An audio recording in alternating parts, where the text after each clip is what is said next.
Hey guys, welcome to week 2 of season 2 of our Pokemon Draft League here.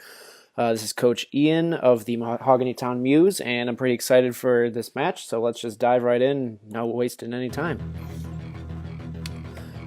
So after losing my first match, I was hoping for a bit of change of pace here. I took this match a little more seriously in my team building, but also I wanted to have more fun, and I hope that comes through in the playback here. So I lead off with Buddy the Azelf, what's your favorite color, and I just wanted to kind of scout out what he was going to lead with. I knew I was faster than most of his teams, so I could just pop off a fast U-turn here. And with my Choice Band, I'm actually going to do a pretty good amount of damage to this Electros. I'm just going to bring in my Roserade, who was my intended counter for Raikou, but as that guy isn't even here, I figured it's basically the same thing anyway, just a fast electric-y guy, minus the fast. So I decided to go for a Sleep Powder as he sets up his light screen, and that's perfect. I don't take any damage, and I actually do outspeed, so I can set up the sleep pretty quickly without taking anything in return.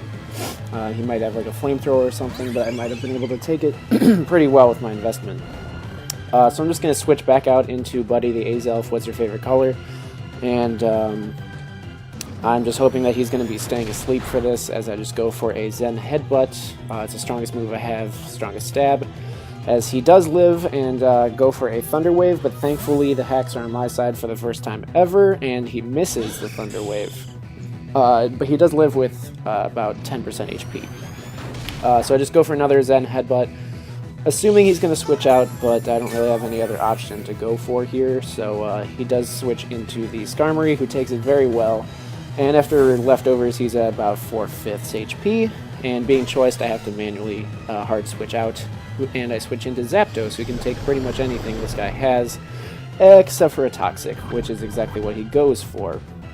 I was hoping for an Iron Head, or maybe Brave Bird or something, or maybe even Stealth Rocks would be nice, but he Toxics my Zapdos on the switch, which kind of sucks. It's going to limit his time in here. And this is somebody that I really need to be healthy for future matchups. He does switch out his Skarmory, knowing he can't really do anything to me damage-wise, and switches into Weezing, who's going to take this hot discharge extremely well. I thought it would kind of do a little more than that, seeing as how he's probably a defensive wall. But seeing that I can't really do anything apparently to this guy, I'm just going to switch back out into Fitty Scent, the Roserade. Assuming that he was maybe going to Sludge Bomb or something. If he Will-O-Wisps, assuming I'm going to switch into like Cobalion or something, I can take that very well too. But he ends up going for the Stockpile, which is actually kind of scary. At this point, the light screen does go down, and I'm reminded that he took the reduced damage because of that, which I probably would have forgotten about in the actual match. So knowing that his Electros did wake up, I'm not violating Sleep Clause by putting this Weezing to sleep, and I am faster, so I'm just going to do that. And once again, I'm just going to switch back out, putting something to sleep, and switch for free into Justice Goat, the Cobalion here. I assumed that he's going to try to go for some sort of poison move, but I'm going to risk it, or risk the Will-O-Wisp, and come in to set up some Stealth Rocks that I know I'm going to need later.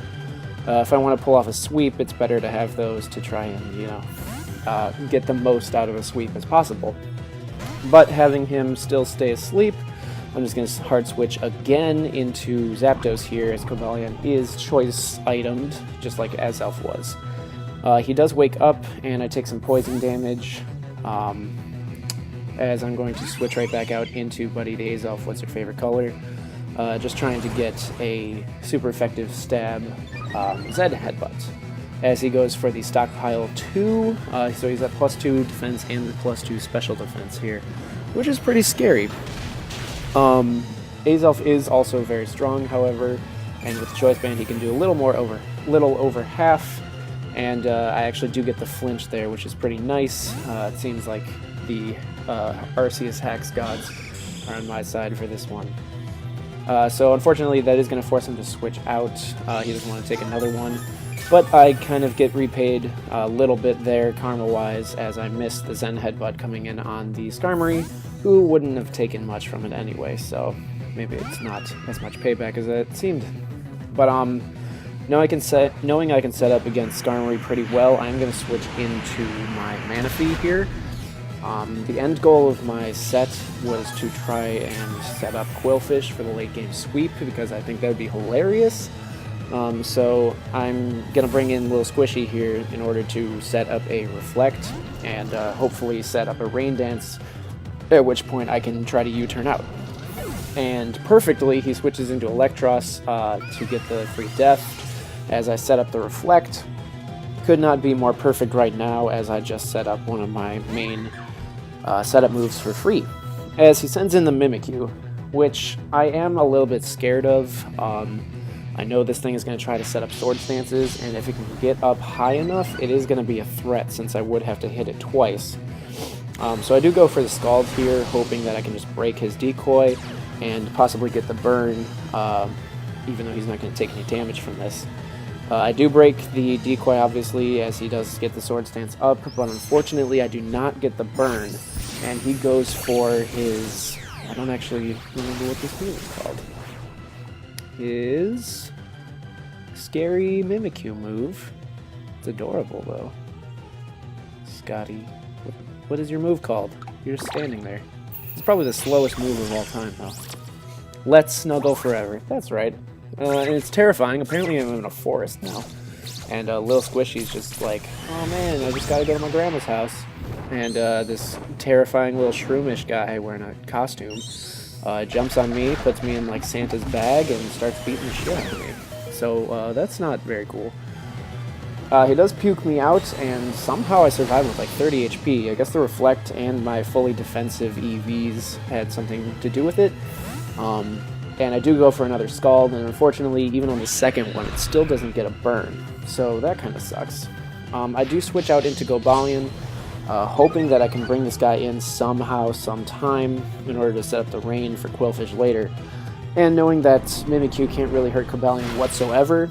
And on the Shadow Sneak +4 with my defense EVs and my Reflect, that does like 30 damage. And I can Choice Scarf Iron Head for the easy KO on that guy, as my Reflect goes down. He does bring in this Flubber, the Ditto, who I had some troubles with when Ted and I were doing a little mock battle before the season even started. I had gotten my Gobalion up to like +5 attack or something, and he brought that guy in, and it was a bad time. But I don't have any setup available, and I have no moves that can set up for Gobalion, so I'm not as scared, as I just switch into Roserade here as he goes for the Volt Switch out. I knew that Roserade could take literally anything. He resists pretty much everything he has, and I could KO back with my Hidden Power. But he does Volt Switch out into Gallade, and I'm terrified of the Mega Gallade trying to set up some Sword Stances. But he does come in, and he just goes straight for the Psycho Cut. I decided to stay in because I knew if he wanted to attack, I would rather have it be on Roserade than on my Zapdos here, as he is specifically built to take out the Gallade. So I do bring in Zapdos, and like an idiot, I forgot that I built this guy to come in on a +2 Gallade and KO back with Sky Attack. So I do press Sky Attack and immediately regret it, knowing that I could have just gone for discharges to try and get some damage, or to try and get a paralysis instead of wasting my Power Herb. But I do go for the Sky Attack. It is turned into full form with my Power Herb, and it does crit and KO the Weezing, so it's not the biggest loss. It's just that if he decides to come in and set up his Gallade again, I have no answer that can take it out 100% of the time from 100% HP. So he does bring back in the Ditto and copies my Zapdos, and this guy is being a real McAsshole here, and just uses my own Discharge against me, which hits Buddy the Azelf, what's your favorite color? But thankfully I don't get the paralysis, and I can go for a knockoff, which knocks off its item. But of course my Zapdos has static, and it does paralyze me. So I guess that's karma for the Discharge not paralyzing me. That does put me under its speed, and a second Discharge is able to take me out. But I do know that it's no longer choiced, so it's not the biggest threat at this point. He does go for the Discharge on my own Zapdos, and knowing that Zapdos with his poison and with his item effectively gone is not the biggest use on my team, so if he does manage to take it out, that's fine, but he brings me down to about half with discharge, and I'm able to take him out with my own discharge. So he brings back out the Deku, which is an amazing name. I probably would have named it like Yami Yugi or something, because he's got like 2 dual discs on his hands, but you know, it's cool. I respect the green hair. He does Psycho Cut me down, so Zapdos is gone, and I'm just going to bring out my Justice Goat Cobalion once again.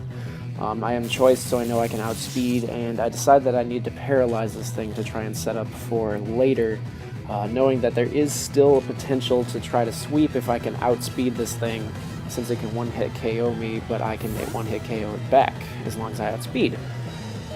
So at this point, I decide to switch back into my little squishy, because I was assuming that he would try to set up a Swords Dance, and if he did, I might be able to set up my Rain and just die and bring in my Quillfish, but he does go for the attack, unfortunately, which is what I was not hoping for. But this is giving me a silver lining, as I can bring back in the Cobalion, and I can use an Iron Head to chip away at this guy. I was a little bit afraid that he was going to try to set up here, though, but I'm pretty sure he doesn't have Swords Dance in this instance. I didn't play assuming that he didn't, but the fact that he doesn't set up kind of suggests to me that he might not have it. So I am going to be able to go for 2 Iron Heads here. I don't get the flinch on either of them, but that's fine.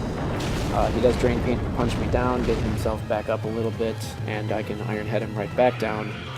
As he goes for the Earthquake, knowing that he's not going to get much HP back from Drain Punch, and knowing that he can KO Quillfish if he comes in. So probably assuming that I'm like an Intimidate version, he does go for that, but I am able to bring in Quillfish and outspeed since he is paralyzed, and the Liquidation is going to take out Gallade from the HP he's at. So that's very nice. I actually wasn't sure that Quillfish was going to be able to outspeed, but apparently he can. So I can do a very, very, very late game sweep here of 2 and set up a Swords Dance, as I know I can take any attack that Skarmory can throw at me, as I'm built to be able to take that. As he does just go for the Roost, not really knowing what what kind of options I have, and probably assuming that he has to be up and healthy for some Brave Birds. As I do go for the Swords Dance, and I'm able to set up the Rain on the second turn that we have out here, as I am faster than the Skarmory with Quillfish's impressive, I think it's 90 base speed, which is pretty good. So he does go for the Brave Bird now, and I do take about 2/3 of my HP from that. And he recovers off with some leftovers, so he is at a little bit lower than 100%. So I do go for the Liquidation, and it is able to KO the Skarmory. Thankfully, he didn't get up to 100% to activate his Sturdy. And with my Life Orb and Swords Dance and Rain boosted Liquidation, from a max attack Swift Swim Quillfish, it is going to take it out 100% of the time from that HP threshold. So that was a crazy battle. I'm glad Quillfish actually got to do something. The second I saw Manaphy take that Mimikyu's attack, I was positive that it was pretty much over and that Quillfish wasn't going to be able to do anything. So I pretty much played as if I had 1 fewer Pokemon on my team. So it was an amazing battle. Hopefully Ted goes pretty far in his first season here at PBL, and I'll be able to battle him again towards the qualifiers, semifinals, maybe even the championship. I have no idea, because I would like to play him again and see if there's something else we could muster differently team-wise. But I will see you all again next week when I play the whatever his team name is, Machamps, Mike, and I'm not sure what his record is right now, but I think it's going to be a good match according to what we've done in the past. So I'll hopefully see you then, and I will see you then.